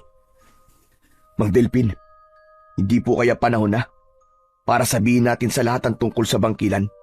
Para alam na po ng mga tao rito kung ano talaga ang totoong nangyayari at kung sino ang totoo nating kalaban. Pag-iisipan ko pa ang bagay na yan, Berhel. Ewan ko.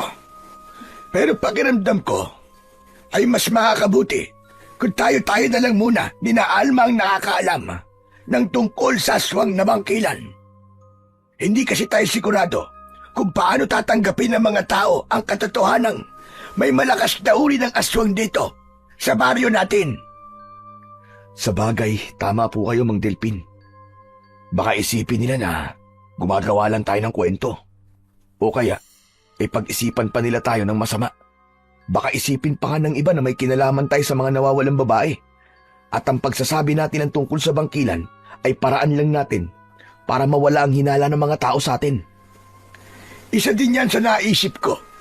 Kaya ayoko munang sabihin sa mga tao ang tungkol sa bangkilan. Mas makakabuti talaga na hayaan na lang natin na ang mga tao makatuklas sa totoo. Pero Berhel, sa totoo lang, parang nawawalan na ako ng pag-asa. Bakit ka naman po nasabi yan, Mang Delpin? Ginagawa naman po natin ang lahat, di ba? Gabi-gabi na po tayo nagpupunta sa gubat para hanapin po yung bangkilan. Ang ibig ko sabihin hindi ako sigurado kung kaya ko bang talunin sa laban ang bangkilan na yon. Hindi po ba meron po kayong espada na panlaban sa mga aswang? Kayang-kaya niyo po yun. Saka nandito naman po ako. Tutulungan ko po kayo sa abot na makakaya ko. Kahit meron akong makapangyarihang espada, ay hindi ko na alam kung kaya pa ba ng katawan ko ang makipaglaban sa isang aswang na gaya ng bangkilan. Mahina na ako, Berhel. Napaglipasan na ako ng panahon. Hindi na ako kagaya nung araw. Isa pa, ilang gabi na nating hinahanap sa gubat ang bangkilan. Pero hanggang ngayon ay wala pa rin tayong ideya kung nasaan siya at saan niya dinadala ang mga babaeng kinukuha niya. Hindi po kaya wala sa gubat ang bangkilan, Mang Delpin? Baka sa ibang lugar siya nagtatago. Baka kailangan ay mag-isip tayo ng ibang lugar na posible niyang pagtaguan. Duda ako sa sinabi mo na yan. Sa tuwing nasa gubat tayo, ay nararamdaman ko ang presensya ng bangkilan. Yun nga lang, wala akong kakayahang matukoy kung saan ang eksaktong kinaroroonan ng pugad niya. Nang dahil sa pag-uusap namin na yon ni Mang Delpin, ay mas lalo kong naramdaman kung gaano kaseryoso ang ginagawa namin. Hindi lang ang bangkilan ang kalaban namin, kundi maging ang oras, dahil wala kaming ideya kung buhay pa nga ba ang mga taong kinuha ng bangkilan o baka patay na sila. Isa pa, habang nadadagdagan ang mga babaeng nawawala, ay alam kong patindi ng patindi ang panganib na sinusuong namin. Hindi nagtagal ay umalis na si Mang Delpin. Huminga ako ng malalim dahil sa bigat ng suliranin na kinakaharap ng aming baryo. Kahit sa panaginip ay hindi ko nakita na mapupunta ako sa ganong sitwasyon. Pero naisip ko na magandang paraan yun para meron akong mapatunayan sa mga tao sa baryo namin. Kung mareresolba namin ni Mang Delpin ang problemang dulot sa amin ng bangkilan, ay makikita nila na hindi lang ako basta barumbado, kundi kaya ko ring gumawa ng magandang bagay.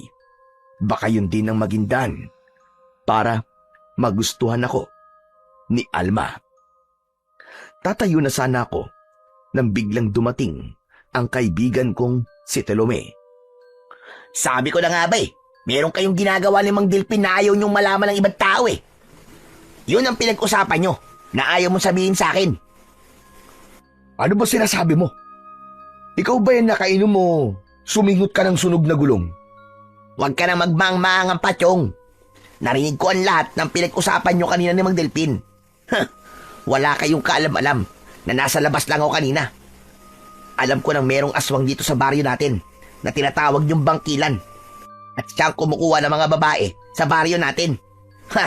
Sa wakas, alam ko na rin ang sekreto niyo. Nagmamadali akong lumapit kay Tolome. Nang gigigil na tinakpan ko ang bunganga niya gamit ang kamay ko. Ikaw, tumahimik ka nga. Ang lakas-lakas ng boses mo Baka mamaya may makarinig sa'yo Masaya lang ako kasi nalaman ko na yung ayaw mo sabihin sa akin. Pero Chong, huwag kang mag-alala. Kasi hindi ko sasabihin sa kahit na kanino yung mga narinig ko kanina. Trust me, Chong. Ligtas sa akin yun. Pa-English ka pang nalalaman, hindi bagay sa'yo. Dapat lang na hindi mo sabihin sa ibang mga nalaman mo. Dahil kapag ginawa mo yun, puputulan talaga kita ng dila at gagawin kong palawit sa harapan ng pintuan ng bahay mo. Wow! Kaya mong gawin sa akin yun, Chong? Hindi. Pero seryoso na. Hindi ako makapaniwala na may aswang pala rito sa atin. Ibig sabihin pala, yung aswang na yun ang dahilan ng pagkawala ng ninang mo at ng iba pang mga babae. Ganun na nga, Tolome. Wala na akong dapat ipaliwanag sa'yo. Kasi, narinig mo na ang lahat kanina. Chismoso ka talaga no? Huwag ka mag-alala. Kasi malinaw ang pandinig ko, kaya malinaw ko rin narinig ang lahat. Hindi na mapapagod ang bunganga mo sa pagpapaliwanag sa akin. Ang ipinagtataka ko lang, Chong. Paano nyo nalaman ni Mang Delpin na may aswang dito sa atin? Saka, bakit kayo nag-aalap sa aswang o bangkilan na yon? Alam mo kasi si Mang Delpin, manunugis pala ng aswang. Yun daw ang tawag sa mga taong nakikipaglaban sa mga aswang Ganun na daw siya. Kahit doon sa lugar na pinanggalingan nila ni Alma. Siyempre, may alam siya sa mga aswang-aswang.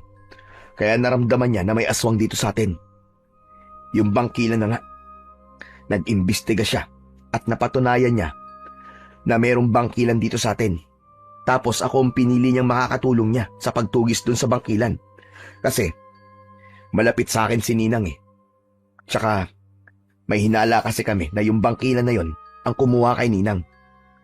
Saka dun sa iba pang mga babae na nawawala. Alam mo, Chong, hindi mo dapat tumalaman eh. Mayayari ako nito kay Mang Delpin eh. Hayaan mo na. Ang sabihin mo na lang sa kanya ay ako ang mismong nakalam kasi narinig ko ang pag-uusap nyo. Tsaka magkaiba naman yun sa kusang sinabi mo sa akin, di ba? Sa bagay, basta, huwag mong sasabihin sa kahit na kaninong mga nalaman mo ha. Alam mo na ang mangyayari sa'yo. Naku, aabutin ka talaga. Ito naman paulit-ulit. Wala ka ba't tiwala sa akin? Pero alam mo, Chong, sa totoo lang, nagulat talaga ako na merong aswang dito eh. Sa tagal ko nang nabubuhay, ngayon lamang nagkaroon ng aswang dito sa atin. Ang astig, no? Sira ulo, anong astig dun? Ang dami ng babaeng nawawala ngayon. At baka yung bangkilan na yon ang may gawa. Paniguradong habang hindi pa namin napapatay ni Mang Delpin yung bangkilan, ay patuloy na madadagdagan ng mga nawawala. Mag-iisang linggo na nga yata naming hinahanap yung bangkilan na yun eh, pero hanggang ngayon, wala pa rin kaming ideya kung nasang parte siya ng gubat. Nakita na kasi namin yun ng isang beses. Kaya lang, napakabilis niyang lumipad. Nawala kaagad sa paningin namin. Ano? Lumilipad pala ang bangkina na yon? Oo, Chong. Ganun siya kalupit. Kaya paniguradong mahirap kalaban ng aswang na yon. Eh di sama niyo ako ni Mang Delpin. Sasamahan ko kayo na labanan yung bangkilan. Dagdag lakas din ako sa inyo. Nagpapatawa ka ba? Ikaw, tutulungan kaming tugisin yung bangkilan. Ikaw ang numero unong duwag na kilala ko eh. Tumigil ka nga, Tolume. Paniguradong magiging pabigat ka lang sa amin ni Mang Delpin pag nagkataon. Grabe ka namang makapanglait sa akin. Hindi kita minamaliit. Nagsasabi lang ako ng totoo, Chong. Ang gawin mo, itikon mo yung bibig mo at sarininin mo na lang lahat ng nalaman mo ngayon. Nagkakaintindihan ba tayo? Oo na. Paulit-ulit ka naman masyado.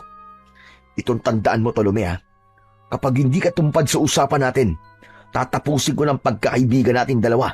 Seryoso ako, Tolume. Talagang hindi ko sasabihin sa iba. Takot ko na lang na hindi na tayo maging magkaibigan. Sa totoo lang, alam ko sa sarili ko na hindi ko kayang tapusin ang pagkakaibigan namin ni Tolume kahit pasabihin niya sa iba ang nalaman niya sa amin ni Mang Delpin. Hindi ganun kababaw ang pagkakaibigan namin ni Tolume.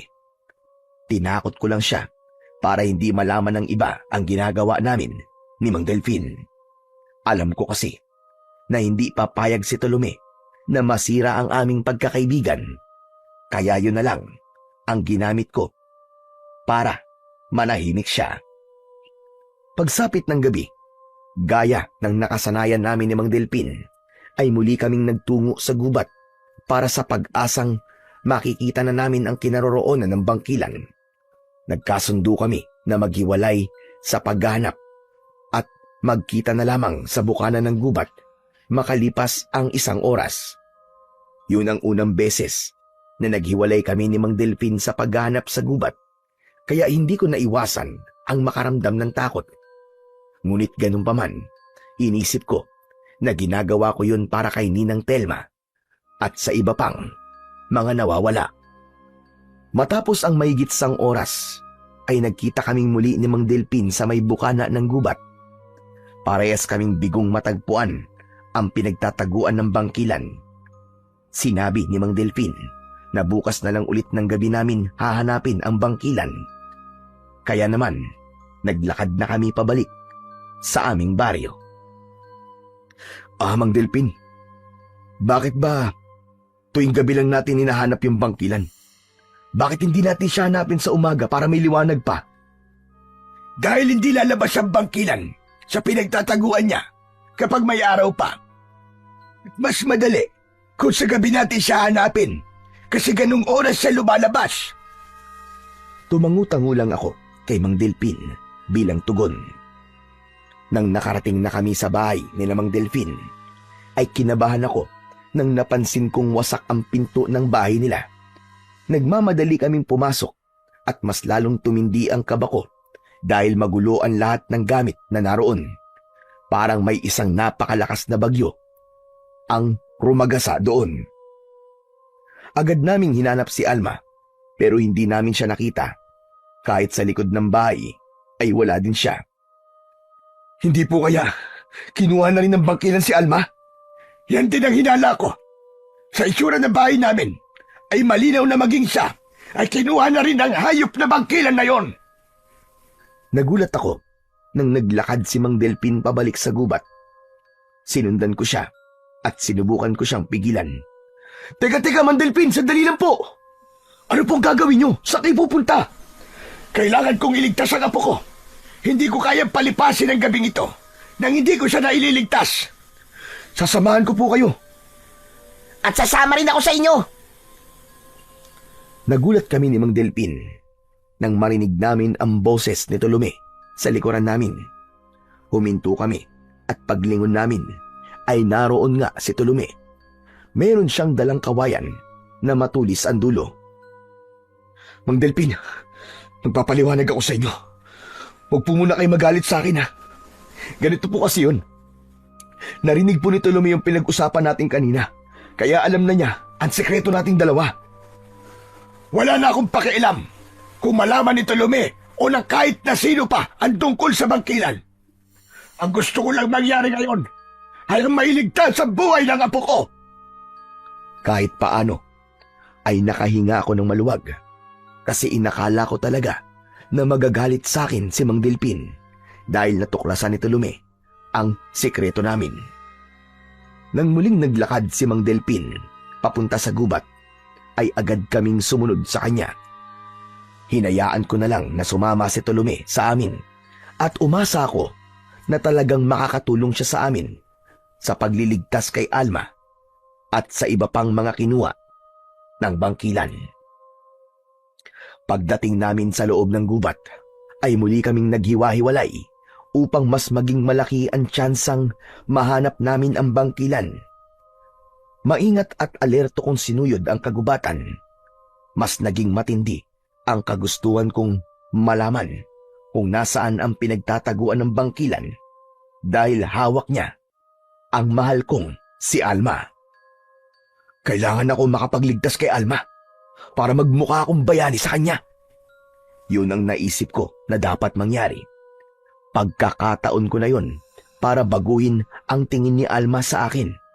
Baka sakali na kahit paano ay magkaroon ako ng konting pag-asa sa kanya kapag ako ang nagligtas sa kanya. Sa gitna ng aking paglalakad ay napahinto ako dahil may narinig akong yabag ng paa na papalapit sa aking kinaroroonan. Naningkit ang mga mata ko nang isang tao ang nakita kong papalapit sa akin. Inihanda ko ang sarili ko dahil ang unang pumasok sa utak ko ay yun ang bangkilan. Ngunit habang lumiliit ang distansya ng taong yun sa akin, ay doon ko napagtanto na si Alma pala yun. Patakbo kong sinalubong si Alma. Napahawak siya sa braso ko nang nakalapit na siya sa akin. Bakas sa mukha niya ang pagod at labis na takot. Dumudugo ang braso niya dahil meron siyang sugat doon na halatang mula sa kalmot ng matutulis na kuko. Diyos ko, Alma! Ano nangyari sa'yo? Yung bangkilan, kinuha niya ako. Dinala niya ako sa lungga niya. Mabuti na lang nagawa akong makatakas. Kung ganun, alam mo kung saan nagtatago ang bangkilan? Oo, sa ilalim ng lupa siya nagtatago. Kaya nahihirapan kay ni Lolo na makita siya. Nandun din ang ninang mo at ang iba pang mga babaeng nawawala. Buhay pa sila, Berhel. Hindi ko na nga lang sila nagawang isama sa aking pagtakas kasi nagmamadali na ako. Ayos. Salamat sa Diyos. Magandang balita yan, Alma.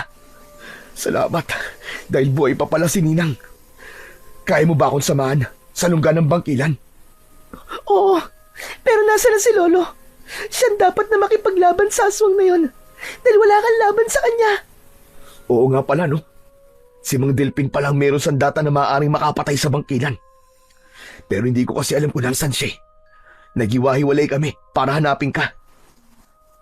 Nagkasundo kami ni Alma na hanapin muna ang lolo niya na si Mang Delpin bago kami magtungo sa lungga ng bangkilan.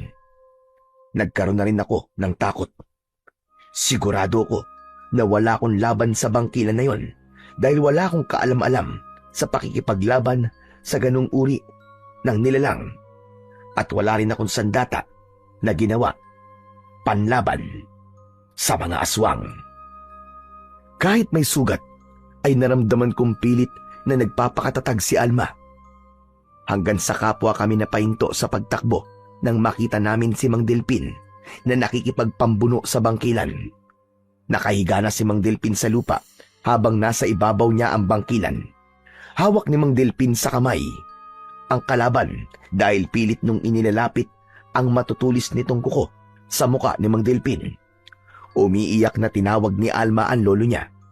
Agad na lumingon si Mang Delpin sa amin. Doon ko napansin na may sugat na siya sa kanyang pisngi. Berhel! Kunin mo ang espada ko! Bilisan mo! Natataranta akong luminga hanggang sa nakita ko ang espada sa hindi kalayuan. Lumapit ako sa espada at nang kukunin ko na yon, ay naalala ko na hindi ko nga pala yun kayang buhatin. Ano pang ginagawa mo? Kunin mo ng espada! Bilisan mo at labanan mo ang bangkilan na ito! Bilisan mo, Berhel! Dahil nanghihina na ako! Pero hindi ko po ito kayang buhatin, Mang Delpin! Subukan mo lang! Huwag ka nang maraming sinasabi! Bilisan mo na!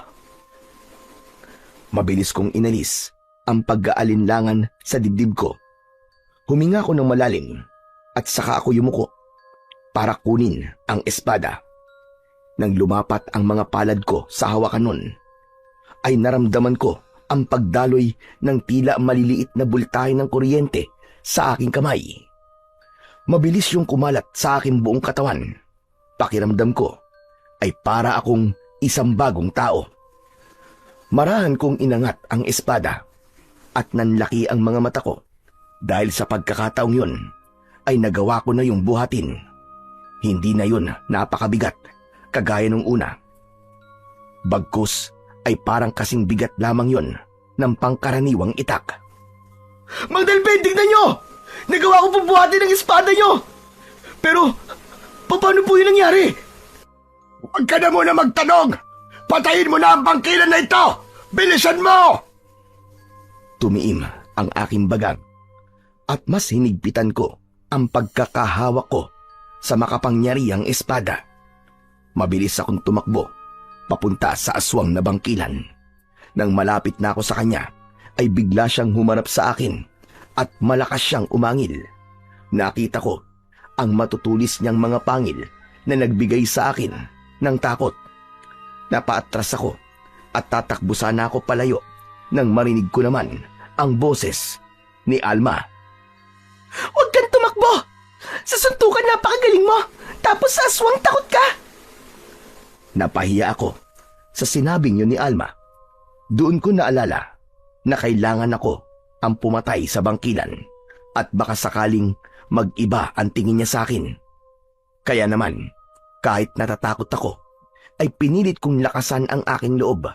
Inisip ko na pagkakataon ko na yon para magpakitang gilas kay Alma. Muling sumugod ang bangkilan papunta sa akin. Diretso ko siyang tinignan sa kanyang mga mata. Ngunit nang halos isang dipa na lamang ang layo niya sa akin, ay bigla siyang lumipad paitaas. Pagtingala ko, ay mabilis siyang bumulusok paibaba habang nakaumang ang kanyang mga kuko. Pero imbis na umilag, ay mas pinili kong salubungin ang bangkilan. Nang malapit na siya sa akin, ay iwinasiwas ko sa hangin ang espada at nagawa kong putulin ang isa niyang braso. Muling lumipad paitaas ang bangkilan habang umaalingaw-ngaw ang malakas niyang pagsigaw na wala akong ideya kung dahil ba sa galit o sa sakit. Ano bangkilan? Lilipad ka na lang ba palagi? Diyan ka na lang ba sa taas? O baka natatakot ka na sa akin? Bumaba ka dito! Ipakita mo sa akin ang bangis mo! Maglaban tayong dalawa! Mas lalong lumakas ang pagsigaw ng bangkilan. Bumaba na siya at tumayo siya ilang dipaan layo sa akin. Mabilis siyang tumakbo papunta sa kinaroroonan ko. Kaya inihanda ko ang aking sarili sa pag-atake. Nagkaroon ako ng hinala na muli siyang lilipad. Kaya isang ideya ang naisip kong gawin. Ibinato ko sa kanya ang espada at tumagos yun sa kaliwa niyang pakpak. Nagkaroon ng malaking butas ang pakpak ng bangkilan. Kaya nawala na siya ng kakayahang makalipad. Agad kong tinakbo ang kinaroroonan ng espada. Pero bago ko pa yun tuluyang makuha, ay sinunggaban na ako ng bangkilan sa aking likuran. Natumba ko at naramdaman ko ang bigat ng bangkilan sa likuran ko. Inunat ko ang aking kamay para abutin ng espada. Halos isang dangkal na lang ang layo ay maaabot ko na yun. Pero hindi ko magawang makagalaw dahil napakabigat ng bangkilan sa likuran ko. Hanggang sa naramdaman ko ang pagkalmot ng bangkilan sa likod ko. Malakas ako napasigaw nang dahil sa labis na sakit at hapdi. Ang buong akala ko ay katapusan ko na ng mga sandaling yon. Pero biglang dumating ang kaibigan kong si Tolome at sinaksak niya sa dibdib ang bangkilan gamit ang dala niyang kawayan na may matulis na dulo. Itinulak ni Tolome ang bangkilan at nang naramdaman kong wala na sa likod ko ang bangkilan, ay mabilis akong gumapang hanggang sa nakuha ko ng muli ang espada. Tol, bilisan mo! Hindi ko na siya kayang pigilan! Ang lakas niya! Agad akong tumayo. At habang hindi makagalaw ang bangkilan dahil kay Tolome, ay sumugod na ako. Buong puwersa kong itinarak ang espada sa tapat mismo ng puso ng bangkilan. Tumagos sa likod niya ang talim ng espada. Sa paghugot ko ng espada, ay napaluhod ang bangkilan hanggang sa unti-unting nawalan ng buhay ang mga mata niya. Kumulubot ang balat niya at nagmistulang matanda ang kanyang itsura. Natuyot ang kanyang katawan na parabang balat ng punong kahoy hanggang sa halos butot balat na siya. Matapos yun ay tuluyan ng bumagsak sa lupa ang walang buhay na bangkilan. Tapos na. Nagtagumpay tayo. Napatay natin ang bangkilan. Ang astig, Tol! Oh, huwag mong kalilimutan na tinulungan kita, ha? May silbi ako! Magsasalita pa sana ako, pero nakita ko si Alma na tumatakbo papalapit sa akin. Nakabuka ang mga braso niya na para bang yayakapin niya ako. Nakangiti ko ring ibinuka ang mga braso ko para salubungin ng maigpit na yakap si Alma. Pero nilagpasan niya ako. Diretso siya kay Mang Delpin na nakahandusay sa lupa. Sayang! Umasa kang yayakapin ka ni Alma, no? Nakakatawa ka, Chong. Mukha kang timang kanina. Tumahimik ka nga. Talagang nagawa mo pa akong asarin, ha? Lolo, kailangan niyo po magamot kagad. May mga sugat po kayo. Ayos lang ako, Apo. Mababaw lang naman ang sugat ko. Pero napakasaya ko dahil ligtas ka. At wala na ang bangkilan na kumukuha ng mga babae sa baryo natin. Inutusan ni Mang Delpin si Tolome na magtungo sa baryo upang humingi ng tulong sa aming kapitan para mas madaling mailabas sa gubat ang mga naging biyag ng bangkilan. Sinabi ni Alma kay Tolome kung nasaan ang kinaroroonan ng mga nawawalang babae upang madali yung makikita ni Tolome kapag bumalik siya kasama sina kapitan. Habang ako, si Alma at si Mang Delpin ay nagsimula ng magtungo sa kinaroroonan ng mga nawawalang babae sa aming baryo. Nang sandaling yon, ay hindi pa rin ako makapaniwala na nagagawa ko ng buhatin ang makapangyarihang espada ni Mang Delpin. Lo, nung dinala po ako ng bangkilan sa lungga niya, ay sinabi niya na kailangan niya ng 13 birhen na mga babae para gawing alay sa paparating na kabilugan ng buwan. Yung kasi ang paraan para maging immortal siya. Kung sakaling nagtagumpay siyang gawin yun, ay wala lang kahit na sino anumang sandata ang makakapatay sa kanya. Yung pala ang dahilan kung bakit puro mga dalagang babae ang kinukuha ng bangkilan. Mabuti na lang talaga at nagawa siyang patayin ni Berhel bago niya magawa ang pag-aalay. Kung sakali pala, ay napakalaki ng magiging problema nating lahat. Ibig sabihin talagang birhen pa si Ninang Telma kasi kinuha siya ng bangkilan Ikaw talaga puro kakalokohan. Pero pinahanga mo ako, Berhel. Hindi ko talaga inakala na magagawa mong buhati ng aking espada at nagawa mo pang patayin ng bangkilan. Pinatunayan mo sa akin ngayong gabi na hindi lang puro pakikipagbasag ulo ang kaya mong gawin, kundi kaya mo rin palang maging isang bayani. Nako, nakakaiya naman po, Mang Delpin. Maraming salamat po sa papuri nyo. Pero, nagtataka pa rin po ako kung bakit po nagawa kong buhatin tong espada nyo. Kanina, sa gitna ng pakikipaglaban ko sa bangkilan, ay nawalan na ng kapangyarihan ng espada. Ibig sabihin, panahon na yon para maghanap ng bago niyang tagapangalaga. Ang totoo, suntok sa buwan ng pag-utos ko sa iyo kanina na gamitin ang espada. Sadyang desperado na kasi ako sa sitwasyon natin kanina. Hindi ako sigurado na kung ikaw ba ang karapat-dapat na susunod na magmamay-ari niyan.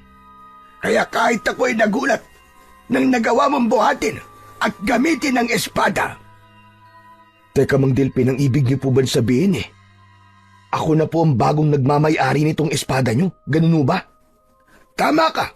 Ganun na nga, Berhel. Hindi man ka panipaniwala, pero simula sa gabing ito, ay ikaw na ang bagong tagapangalaga ng espadang yan. At sana, Berhel, gamitin mo lamang yan sa kabutihan at pakikipaglaban sa kasamaan. Opo, Mang Delpin. Nangangako po ako na hindi ko po ito gagamitin sa hindi maganda. Gagamitin ko lang po ito para sa kaligtasan ng lahat. Aasahan ko yan. Huwag kang mag-alala dahil ako magtuturo sa'yo kung paano gamitin yan ng tama sa pakikipaglaban. Nandito lang ako hanggang sa matutunan mo ang lahat ng dapat mong matutunan. Berhel, gusto ko rin magpasalamat sa'yo kasi iniligtas mo si Lolo Delvin. Wala yon. Nakita mo naman kung gaano ako kalakas, di ba? Siguro naman papayagan mo na akong ligawan ka ulit. At tapatin kita ulit. Hindi kita nakikita bilang nobyo ko, Berhel. Pasensya ka na ha. Pero hanggang pagkakaibigan lamang ang kaya kong ibigay sa'yo. Ganun ba? Masakit pero wala naman akong magagawa, kundi ang tanggapin kung anong desisyon mo. Siguro nga kahit na anong gawin ko hindi mo ako magugustuhan. Hindi nagtagal ay narating na namin ang lungga ng bangkilan. Meron isang malaking hukay sa lupa na natatakpan ng mga dahon at sanga. Pumasok kami ron at isang lagusan ang nagdala sa amin sa mga babaeng nawawala. Matapos naming mailigtas ang mga babaeng kinuha ng bangkilan, ay mabilis silang nadala ni na kapitan at mga tanod sa ospital sa bayan. Nang nalaman ni Ninang Telma na ako ang pumatay sa bangkilan, ay nagbago ang pakikitungo niya sa akin at hindi na niya ako itinuring na para bang isang alipin. Nalabis ko namang ikinatuwa.